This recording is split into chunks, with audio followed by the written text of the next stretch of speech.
Gênesis, capítulo 25, os versículos 19 até o de número 28. Presta atenção. São estas as gerações de Isaque, filho de Abraão. Abraão gerou a Isaque. Era Isaque de 40 anos, quando tomou por esposa Rebeca, filha de Betuel, o arameu, de Padã-Arã, e irmã de Labão, o arameu. Isaque orou ao Senhor por sua mulher, porque ela era estéril, e o Senhor lhe ouviu as orações, e Rebeca, sua mulher, concebeu. Os filhos lutavam no ventre dela. Então disse: se é assim, por que vivo eu? E consultou ao Senhor. Respondeu-lhe o Senhor: 2 nações há no teu ventre, 2 povos nascidos de ti se dividirão. Um povo será mais forte que o outro, e o mais velho servirá ao mais moço. Cumpridos os dias para que desse à luz, eis que se achavam gêmeos no seu ventre. Saiu o primeiro ruivo, todo revestido de pelo, por isso lhe chamaram Esaú. Depois nasceu o irmão, segurava com a mão o calcanhar de Esaú, por isso lhe chamaram Jacó. Era Isaque de 60 anos, quando Rebeca lhes deu à luz. Cresceram os meninos.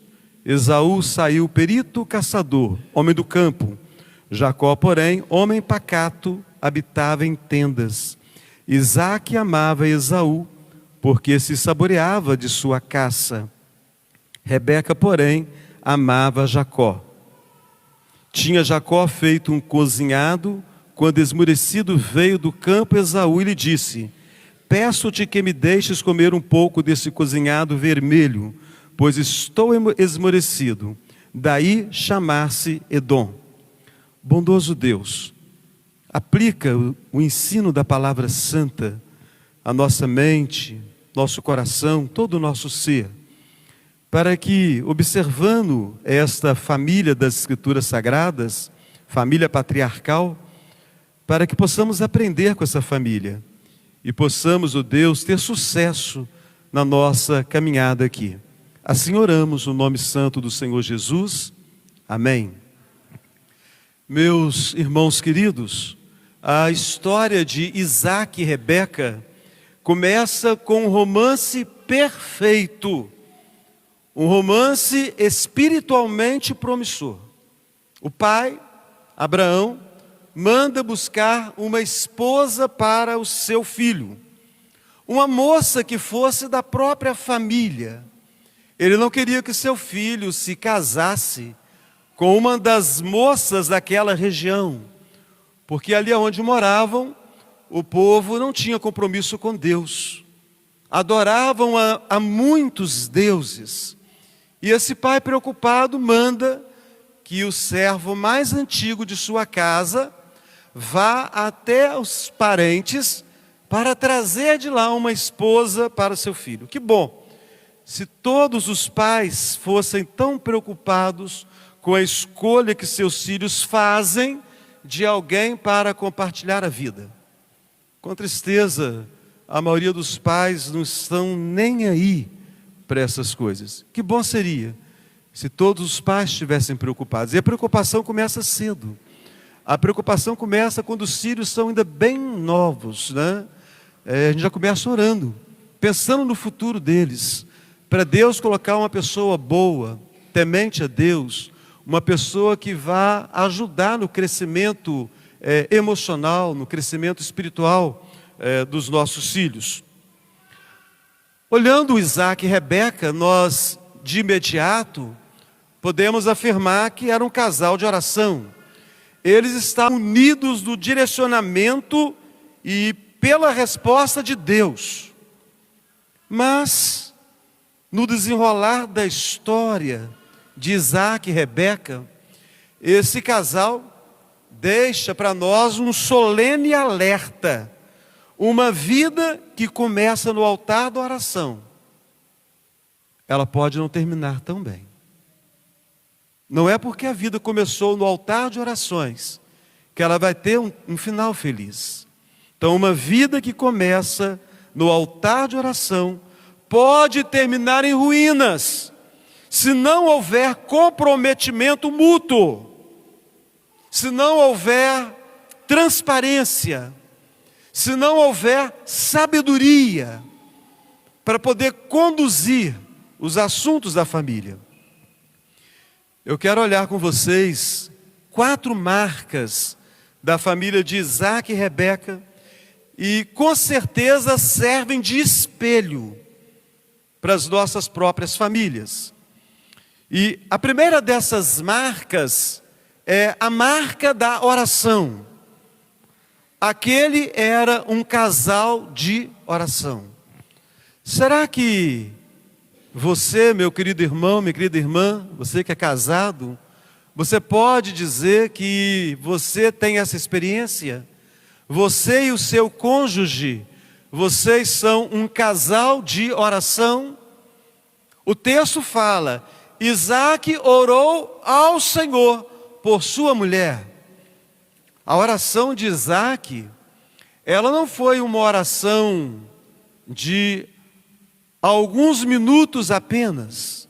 Ela não foi uma oração breve. Ela não foi uma oração da qual ele se cansou quando não recebeu resposta de Deus. Ele orou 20 anos. Ele tinha 40 anos quando começou a orar por sua esposa. E ela foi ter filhos quando ele tinha 60 anos de idade.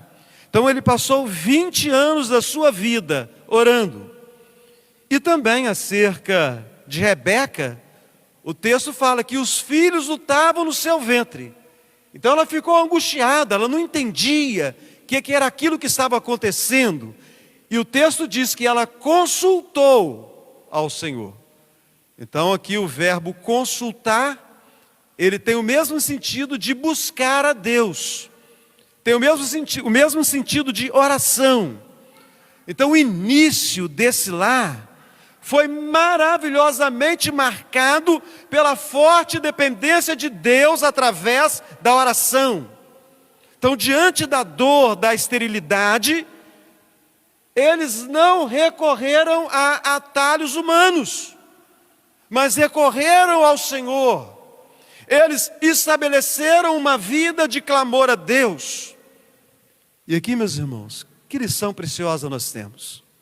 Nós temos um contraste entre pai e filho. Abraão, o pai da fé, mas não foi bom exemplo para o seu filho. O exemplo de família de Abraão foi um exemplo confuso. Tempos antes, quando Sara também era estéril, Abraão, pai de Isaac, ele cedeu à sugestão de Sara e tomou para si uma concubina, a serva de Sara, uma egípcia chamada Agar. Então eles fizeram uso das vias humanas para que o projeto de Deus se cumprisse naquela família. E todas as vezes que eu e você fazemos uso das vias humanas e não das vias divinas, todas as vezes que nós fazemos uso do esforço humano e não da soberania divina, nós vamos trazer sérios conflitos, sérios aborrecimentos, grandes problemas para a nossa família. E os conflitos que foram gerados, eles têm ecoado ao longo das gerações, até os dias de hoje. Os judeus, descendentes de Abraão, têm inimigos, também descendentes de Abraão.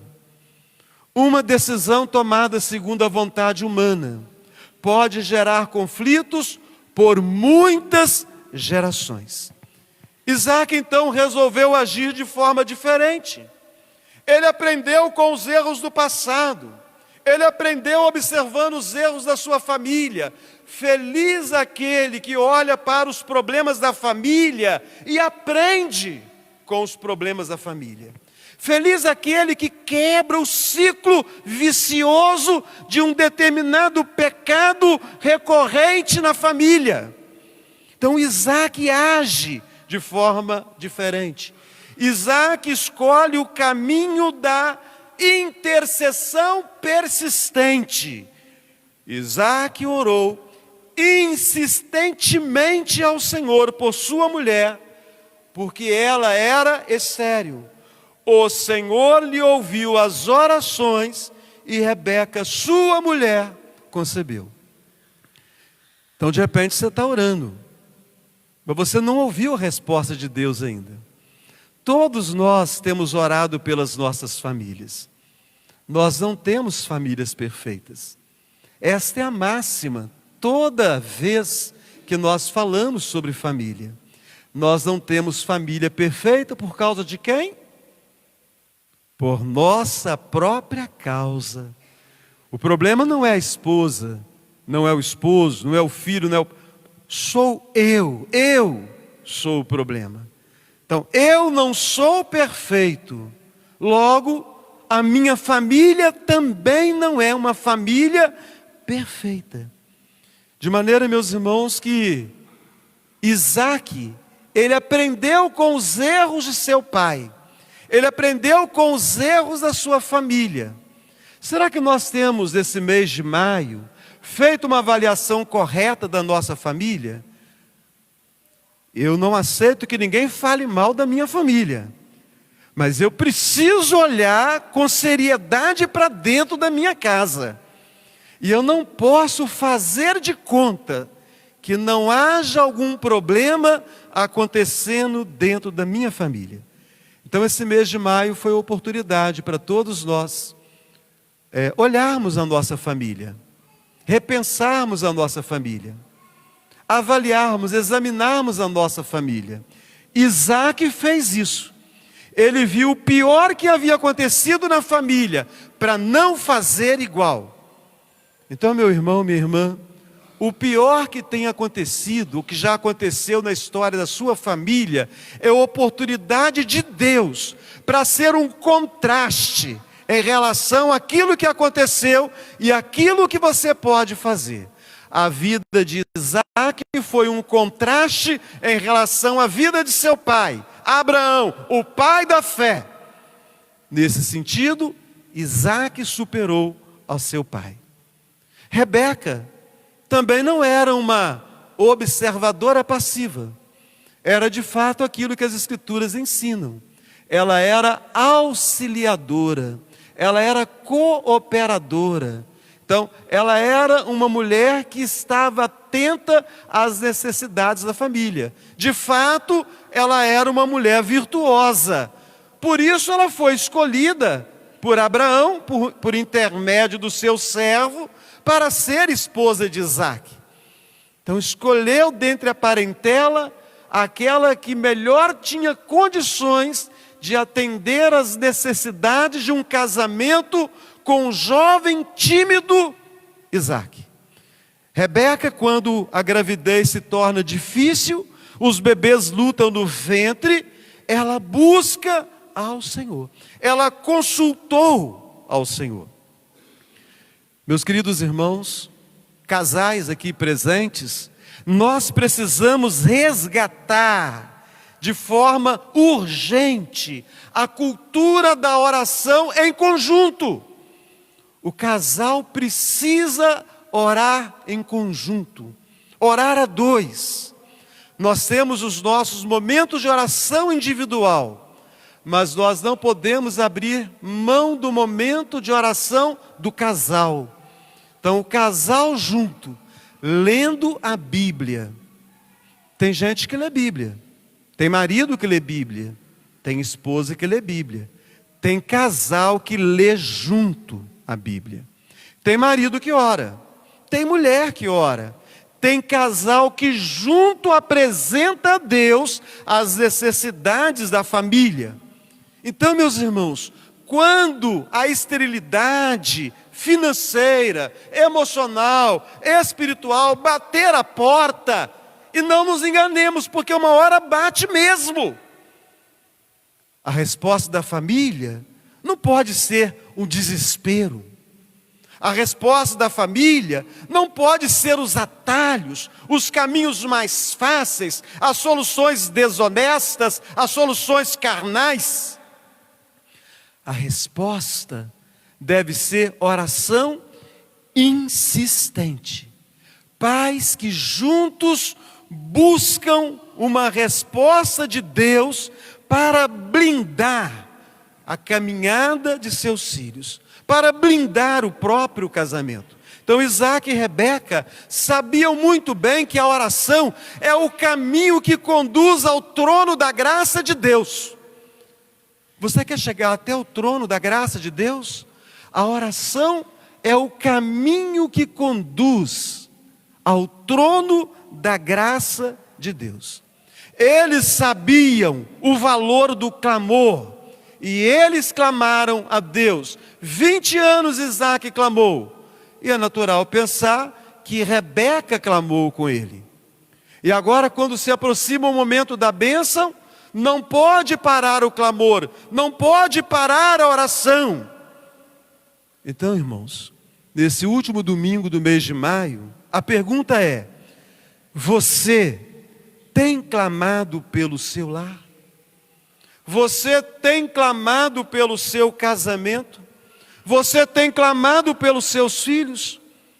Não existe casamento perfeito. Isso é conto de fadas. Conto de fadas não é real. Não existe casamento perfeito. Não existem filhos perfeitos. Não existem pais perfeitos. Não existe família perfeita. Nós precisamos apresentar as imperfeições da nossa família ao trono da graça de Deus pelo caminho da oração. Então a oração é o caminho que me faz chegar ao trono da graça de Deus. A oração é o caminho que me faz chegar ao trono da graça de Deus. Vamos falar juntos? A oração é o caminho que me faz chegar ao trono da graça de Deus. Só vocês. A oração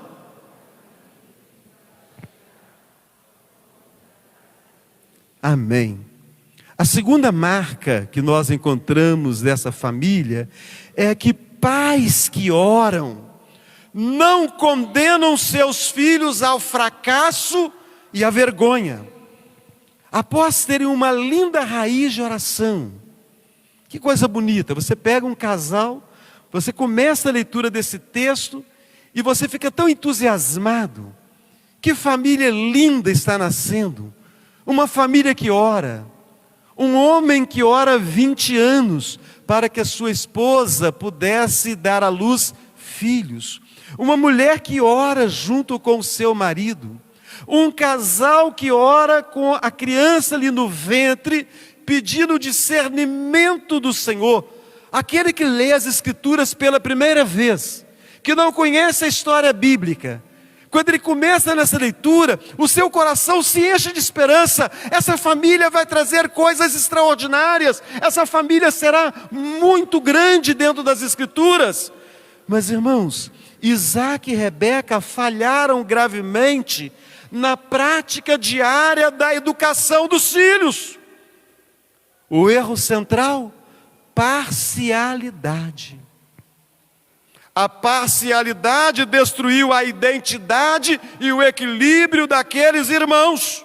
Aconteceu uma rachadura. Já pensou dentro de casa? Está tudo bem. De repente você olha para a parede de um dos cômodos e uma rachadura, aparentemente pequena. No dia seguinte aquela rachadura está expressiva. E então você se assusta. A qualquer momento aquela casa poderá cair sobre a sua cabeça. Se você não perceber, se você perceber essa rachadura e não fizer coisa alguma, você está colocando toda a sua família em risco. Aconteceu uma rachadura aqui, mas a rachadura não foi no embolso, não foi na estrutura. A rachadura aqui foi espiritual. O texto expõe para nós a rachadura na fundação daquela casa, na fundação daquela família, quando no versículo 28 diz assim: Isaque amava Esaú, porque se saboreava da sua caça. Rebeca, porém, amava Jacó. Uma rachadura dentro daquela família. Uma família, doutor Christian, que começou com oração. E agora uma rachadura terrível dentro daquela família. O erro do favoritismo. Isaque se moveu pelos seus apetites físicos. Amava Esaú, porque se saboreava da sua caça. O gosto pela comida. Meus irmãos, na verdade, Isaque se moveu por apetites emocionais. O apetite físico, ele mostrava alguma coisa muito maior, uma coisa de origem emocional. O gosto que Isaque tinha por algo que ele não havia experimentado, o gosto pela aventura. A vida inteira ele foi um moço pacífico, e o seu filho era um caçador, o seu filho era um aventureiro. Isaque foi tão pacífico que o pai mandou trazer esposa para ele, de tão pacífico que Isaque era. Então, meus irmãos, ele olha para Esaú e ele admira Esaú. Esaú é tudo aquilo que ele queria ser, mas ele não foi aquilo. Então, na verdade, o gosto que ele tem pelo seu filho não é o gosto pela comida. E a prova disso é o próprio texto bíblico. Vocês conhecem a história?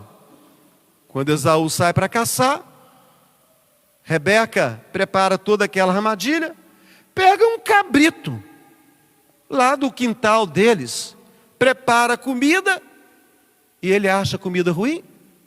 Ele saboreia a comida, ele devora a comida, a ponto de abençoar o seu filho. Vai, caça o animal e prepara para mim uma comida gostosa, para que eu te abençoe. Então, Atos, o problema não era o gosto pela comida, a questão era emocional, era o gosto pela aventura. Isaque usou esses gostos, essas desculpas, para justificar a sua preferência por Esaú. Aí nós encontramos a mãe, Rebeca. Tanto Isaque quanto Rebeca sabiam da profecia. Rebeca, sabedora da profecia, que o filho mais velho iria servir ao filho mais moço, algo que era totalmente contrário aos costumes daquele dia. Então ela pega-se a Jacó de forma super protetora. E tem pais que cometem esse erro. São protetores demais. São super protetores. Tem pais que você não pode falar acerca dos seus filhos. Nós não temos filhos perfeitos. Se alguém fala algo de meu filho, de minha filha, eu paro e penso. Se uma segunda pessoa fala algo novamente negativo, isso começa a me trazer uma certa angústia. Se uma terceira pessoa vem trazer uma queixa, pode ser que estejam certos e os meus filhos estejam fazendo algo que não deveriam. Rebeca é a mãe super protetora, é a mãe que não consegue aceitar as falhas, as fragilidades de seu filho. Então aqueles dois filhos, ao invés de serem unidos, cada um dos progenitores adotou um favorito e transformou a história daqueles meninos num campo de batalha. Eles poderiam, como vocês bem sabem, ter criado as crianças desde cedo, segundo o ensino da palavra de Deus. Vocês conhecem a história, já falei aqui muitas vezes, já ouviram outros pregadores falar sobre isso. Isaque e Rebeca poderiam muito bem ter pego Esaú e Jacó desde cedo, desde pequenininho. e ali contado histórias para eles. Poderiam muito bem ter explicado para Esaú que o irmãozinho mais moço ia ser muito importante. Naqueles dias, o irmão mais velho era mais importante. Mas a família deles era diferente. Eles podiam ter chegado para Esaú e falar: meu filho, a nossa família é especial. A nossa família, meu filho, é diferente. As outras famílias é o seguinte: o filho mais velho é o chefe, mas a nossa família é uma família especial. E Deus decidiu que o seu irmãozinho caçula, ele vai ser o chefe. E você, meu filho, você o mais velho, você vai ser o protetor dele. O seu irmãozinho vai ser poderoso, o seu irmãozinho vai ser grandioso, o seu irmãozinho vai ser um grande rei, ele vai ser um grande governante. E você, meu filho, o irmão mais velho, você vai ser o protetor. É por sua causa que ele vai conseguir realizar grandes feitos. E aí, meus irmãos? E aí, Cícero? Se ensinassem assim, os meninos não teriam crescido de outra maneira? Teriam crescido como amigos, teriam crescido como companheiros. Infelizmente, aquele lar foi transformado num campo de competição por causa da divisão dos afetos. Então, para nós aplicarmos hoje, o favoritismo dos pais é um veneno que adoece a alma dos filhos. Então, nunca elogiemos um filho depreciando o outro. Nunca demonstremos mais afeto a um por causa de determinado desempenho que ele tem em relação ao outro. De repente, dos filhos, um tem desempenho escolar melhor, tem mais facilidade para estudar, o outro tem um pouco mais de dificuldade. Aí você vira e fala assim: estuda igual seu irmão é inteligente, estuda igual ele, seu irmão tem nota boa, você tem que ter nota boa também. Isso ajuda em quê? Ou de repente um dos filhos tem mais facilidade para o esporte, e o outro é todo desengonçado, até para andar tropeça e cai. Ô meu filho, firma as pernas, olha o seu irmão como é que ele joga bola, joga vôlei, olha como ele é bom de esporte, meu filho. Você é todo desengonçado, não sabe nem andar direito. No que essas coisas vão contribuir para que no nosso lar, os nossos filhos sejam verdadeiramente amigos? Então nós, pais, devemos amar os filhos igualmente. Devemos reconhecer as suas individualidades. E também precisamos reconhecer as suas fragilidades, para lhes puxar a orelha quando se fizer necessário. Proteção demais desprotege, e carinho demais faz adoecer. Tem uma música que tem essa letra, uma música antiga que fala isso. Então cuidado com o favoritismo, cuidado com o excesso de proteção, porque a parcialidade planta a semente dos ciúmes, a parcialidade planta a semente do ressentimento. E isso é para a vida toda. O que nós pais semearmos no campo dos nossos filhos é para a vida toda. Ou eles serão os melhores amigos, ou eles serão indiferentes, ou eles serão grandes inimigos. A terceira marca foi o abandono da oração na vida da família. Com o passar dos anos, o altar da oração, aquela conversa com Deus, aquela consulta a Deus, deu lugar ao silêncio. Aquela cumplicidade de buscar junto a Deus deu lugar a uma conspiração. Então Isaac e Rebeca, eles param de conversar entre si, e eles param de buscar o Senhor juntos. Então houve uma quebra da cumplicidade do casamento. Isaac abandona a oração. Está velho, está cego, está frustrado. Ele decide por conta própria, secretamente, abençoar Esaú. faz secretamente. Ele não chama sua esposa. Ele não chama os outros filhos como era o costume, que todos os filhos estivessem presentes, a família reunida, para que então o pai desse a bênção da primogenitura ao mais velho e desse também bênçãos para os outros filhos. Isaac ignora de forma clara a profecia de Deus. Ele sabia, Carlos, qual era a vontade de Deus, mas ele preferiu fazer a sua própria vontade sobre a soberania de Deus. Rebeca, por sua vez, abandona também a oração. Aquela mulher que quando grávida, os meninos estão lá brigando, ela não sabe que são gêmeos, ela não entende aquilo, ela consulta ao Senhor. Agora, aquela mulher que é mãe, ao descobrir o plano, ela não confronta o marido. Ela precisava enganar o marido? Precisava, dona Euzi? Não precisava. Ela poderia ter confrontado o marido, ela ficou sabendo do plano. Poderia ter chegado a ele, no particular do casal. Meu bem, está errado. Eu e você, juntos, ouvimos quando Deus nos deu orientação. Essas crianças estavam indo no meu ventre. E juntos nós recebemos de Deus a orientação. Que o Esaú, que você vai abençoar, seria servo do Jacó. Meu bem, isso não está certo, isso não está correto. Mas Rebeca, que havia tido uma experiência tão maravilhosa de oração, você mãe ora, você clama pelos seus filhos, mas quantas vezes você tem uma resposta tão clara como a Rebeca teve? Eu tenho certeza que você que é mãe gostaria de fazer uma oração e ter uma resposta como Rebeca teve, a resposta com toda aquela clareza, Deus mesmo falando pessoalmente com você.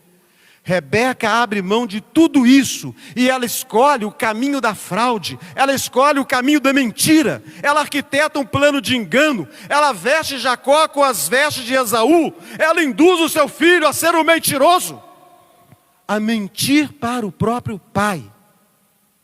E ela está tão louca, ela está tão perturbada. Quem abandona o caminho da oração fica louco, tá? Cuidado. Se você tem abandonado o caminho da oração, você está a um passo da loucura. Ela abandonou o caminho da oração. A oração é o caminho que nos conduz ao trono da graça de Deus. Ao abandonar esse caminho, ela não tem mais visão do trono da graça de Deus. Ela não tem mais visão de Deus. E se eu e você perdermos a visão de Deus, nós vamos ficar enlouquecidos. E aí, meus irmãos, no capítulo 27... ela assume o risco do pecado de forma obstinada. Ela fala assim para o seu filho, porque Jacó está preocupado: mamãe, eu não posso mentir para o meu pai, e se ele descobrir, ao invés de bênção eu vou ser amaldiçoado. Então ela diz para ele: caia sobre mim essa maldição, meu filho, faz o que eu te mando. Essa maldição, se tiver que cair, essa maldição caia sobre a minha vida. Eles deixaram de operar como uma só carne. Eles tornaram-se dois adversários. Eles jogaram em lados opostos dentro da própria casa. Então, irmãos, o casamento exige transparência absoluta. Se o marido ou a esposa começam a tomar decisões escondidos um do outro, isso não vai terminar bem. Seja nas finanças, seja na criação dos filhos, seja nos planos futuros. Se o marido toma uma decisão em secreto, de maneira que a esposa não saiba, se a esposa toma uma decisão em secreto, de maneira que o esposo não saiba, vai ser um caos. Isaac tentou, deu certo? Vocês conhecem a história? Rebeca tentou isso, deu certo? Não funcionou para eles, meus irmãos. Também não vai funcionar de maneira alguma para nós. Eles não eram mais um casal de oração. Tornaram-se dois indivíduos. Os dois se tornam uma só carne. Mas agora a matemática de Deus foi desfeita. E agora estão independentes novamente. Os dois tornaram-se novamente dois indivíduos. E agora eles operam um pelas costas do outro.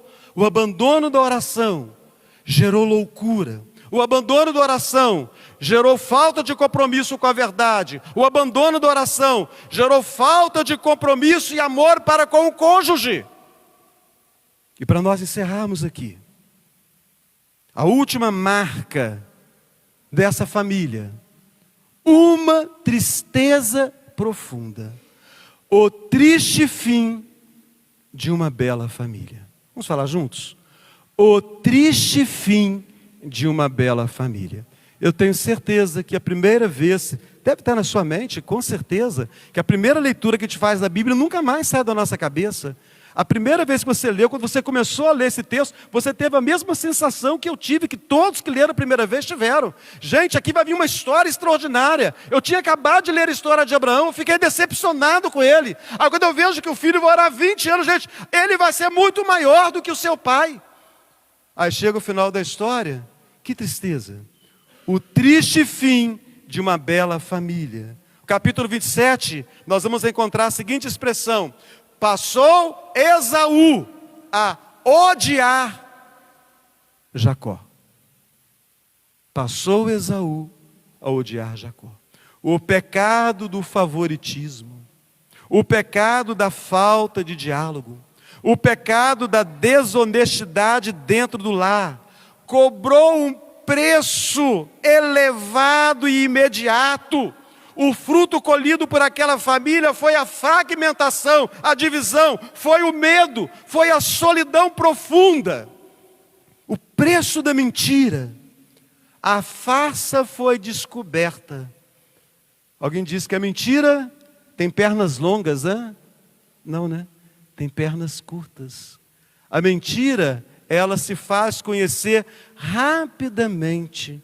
E quando nós olhamos para essa história, a farsa foi descoberta, o resultado foi devastador. Isso nos mostra que o preço da mentira é o preço da destruição da fraternidade, é o preço da destruição da unidade, é o preço da destruição da família.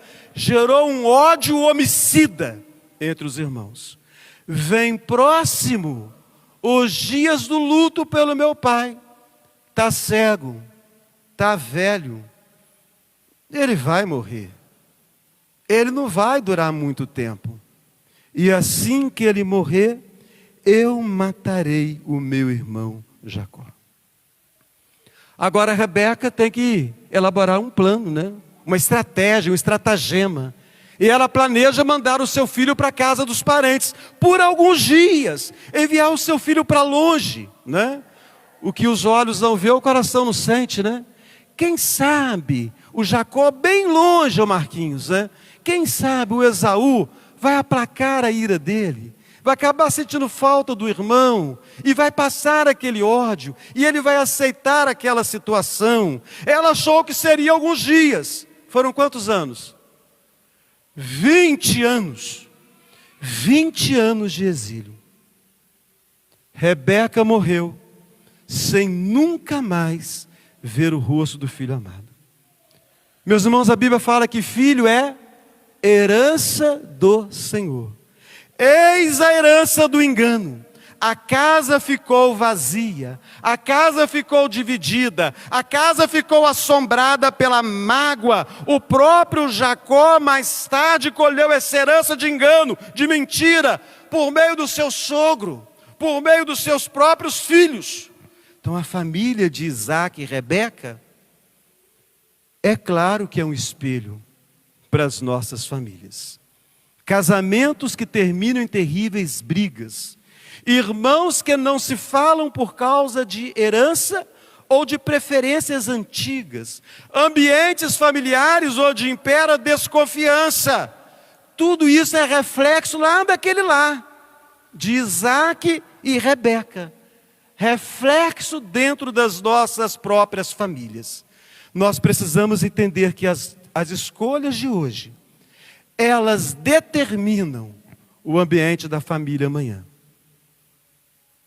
20 anos que aquele filho ficou afastado.